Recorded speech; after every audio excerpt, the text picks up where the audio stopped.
What are Israel's goals right now in their continued bombing of different military sites in Iran?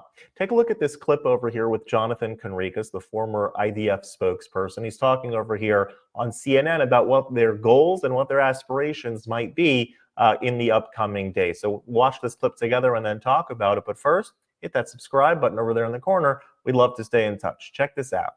Joining us now, Lieutenant Colonel Jonathan Concricus, former IDF spokesperson, now senior fellow at the Foundation for the Defense of Democracies, joining us from Tel Aviv. Jonathan, good to have you on again. Thank you. Good night. Thanks for having me. First, if I could ask about Israel's continued strikes in Iran. I wonder what your best assessment is of the intent of those strikes, because if the U.S. attack had severely damaged or completely destroyed, obliterated Iran's nuclear program, as the president claims, I imagine it wouldn't be necessary for Israel to continue striking as it is. Does Israel assess that it needs to do more, in effect, to set back the program? Yeah, I think we're still within the realms of what Israel made a goal of to do in the beginning, and that is to deal with nuclear facilities and their weaponization of nuclear program.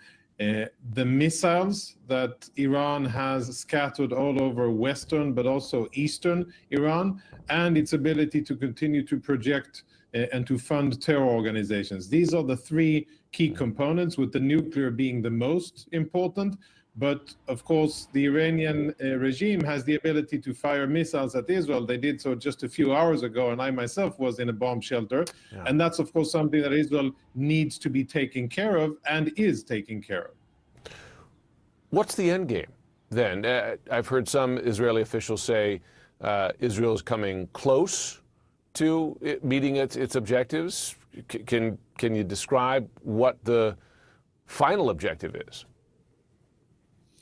Well, ideally, the objective is to make sure that Iran doesn't have the ability to produce a nuclear bomb ever. That's obviously paramount and the most important objective. Second would be to defang Iranian offensive capabilities to such an extent that Israelis, for the first time in 20 or 25 years, won't be under a threat of either Iranian proxies, Hezbollah, Hamas, Islamic Jihad, or Iranian missiles. And that's what Israel is busy working at now.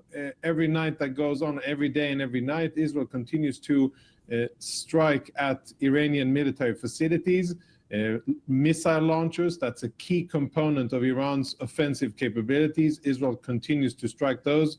The chief of staff mentioned that there's more than 55% of the missile launchers have been destroyed. And that's a very important figure for however the dust will settle here diplomatically and globally. At the end of the day, Israel needs to have better security in the future. And one of the reasons that will make that happen is less Iranian missiles and less Iranian launchers. Yeah, I'm sure you've seen President Trump's latest social media post mentioning the possibility, at least, of regime change in Iran.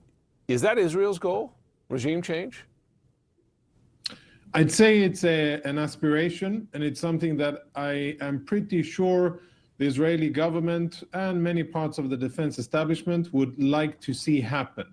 But there's a difference between defining that as a national goal and wanting to see it happen as a result of our actions. And I think Israel is, with all the success and the general joy here in Israel of achievements against Iran, at the end of the day, I think Israel is aware of its own capabilities, its own size, its own ability to influence change in Iran. But, all things considered, regime change in Iran would be a very, very positive thing for the Iranian people, for the region, and from our perspective, very positive for Israel. But I wouldn't say that it's an official goal that Israel is really trying to bring about. So if it's at least an aspiration, and if you have now the U.S. president describing it perhaps as an aspiration as well, why would Iranian leaders negotiate, right? Why would a diplomatic process still be a real possibility under those circumstances? Actually, that makes pretty good sense. And I think that what the president is signaling to the Iranians is, here's your off-ramp. The off-ramp is take a deal now and commit and understand and acknowledge the fact that you're never going to have a nuclear weapons program. That's what I'm offering you. If you're not going to do that, then the next escalation and the next possible thing that you will be putting on the line is the very existence of your regime. So I think it's a very strong incentivizing fact that the president is providing them. And I think in this case, US and Israeli interests are perhaps a little bit different because the US hasn't been at the receiving end exactly as Israel has been. Of course, as the president said correctly, the Iranians have been killing and maiming US servicemen, but for many years, thousands of them. But for Israel, this is, very close and personal. We've been suffering from Iranian terrorists or Iranian-funded terrorists for the better part of 25 years. So regime change in this sense, it's also a tool that the president and the West has in order to tell the Iranians there are various options and this can get much worse for you, and it depends on what you, the Iranians, want to do in the future. Yeah, the ongoing Israeli presence currently is to finish off the nuclear program, whatever remaining scraps of it are left, to completely finish that off. And secondly, to stop any sort of offensive in other ways, because don't forget, Israel is continuously being bombarded with Iranian missiles. And it would be the first time in decades at this point that the Israelis could live without either the threat of Iranian missiles or Iran's proxies like Hamas, Hezbollah, Houthis, and so forth, because Iran has its tentacles all over the Middle East, and cutting off the head of the snake is going to make life better, not only for the Israelis, but others in that particular region in the Middle East, and really across the world. The world will be a better place without a nuclear Iran, without a nuclear weapon in the hands of theocrats and fanatics. The Persian people, who had their whole way of life and their government completely usurped in 1979 when the Ayatollahs came in, are not medieval people. They are educated people. They are Western-looking people. They are people that are looking towards the West for attachment, for connection, for economic development, for scientific development. They are not backwards people as some others in the Middle East are. And so the people, ideally, in an ideal world, will have a groundswell and they will overthrow their current Ayatollah government that has been enslaving them essentially for the past 45 years and allow themselves to live a free life.